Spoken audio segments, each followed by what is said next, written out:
dumating na po si rice cooker dahil nakabenta po ako ng barley. So,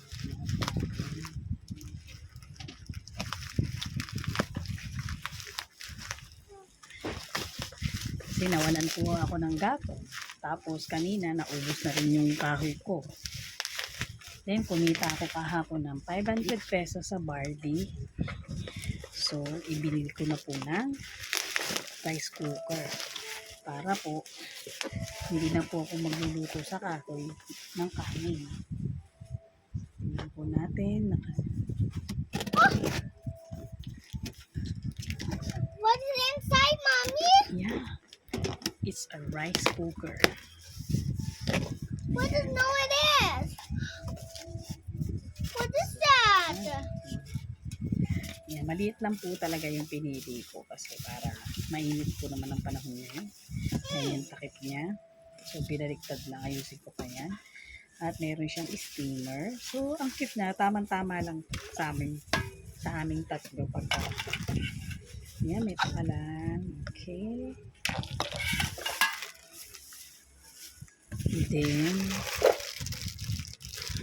ito yung sa mechanical rice cooker warmer. So, ito na siya.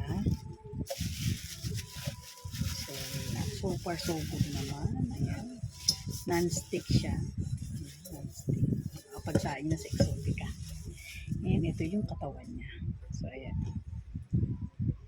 Sana all. Sana. Ayan po yung rice cooker na nabili ko. So, i-check ko na po siya kung okay po siya. So, okay naman siyang nabuksan ko. And hopefully, okay din siya. Isasaksak natin. Wait lang.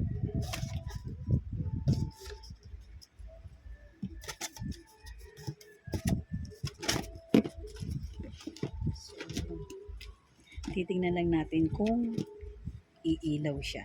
Sasaksak natin siya, guys. Ito yung saksak.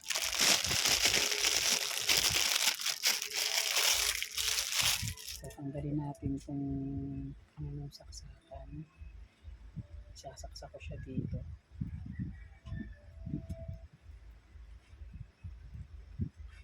So, ayan. Tinanggal ko siya. Yung saksakan niya, guys, ito, bilog siya. Bilog. Pero okay lang. Meron naman akong saksakan. So, ilagay natin siya dito. Okay. Then, patayin ko muna yung mga nakalagay dito na electric fan at saka nag-charge ako. Tanggalin ko muna. So, tanggalin natin lahat para tayong ayan. So, tingnan dito. Ito, hindi siya umilaw. Ba't wala siyang ilaw?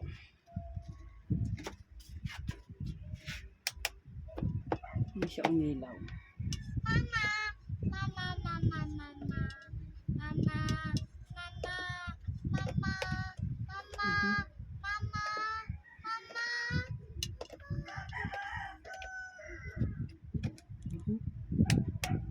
Ba, hindi siya umiilaw ah. Ayun, may ilaw. Nasawan pa siya. Ayan. So, umilaw naman siya. So, sasaksakan lang. So, itatry ko masahin mamaya. So, ayan. So, umilaw naman siya kanina. So, itatry ko naman magluto.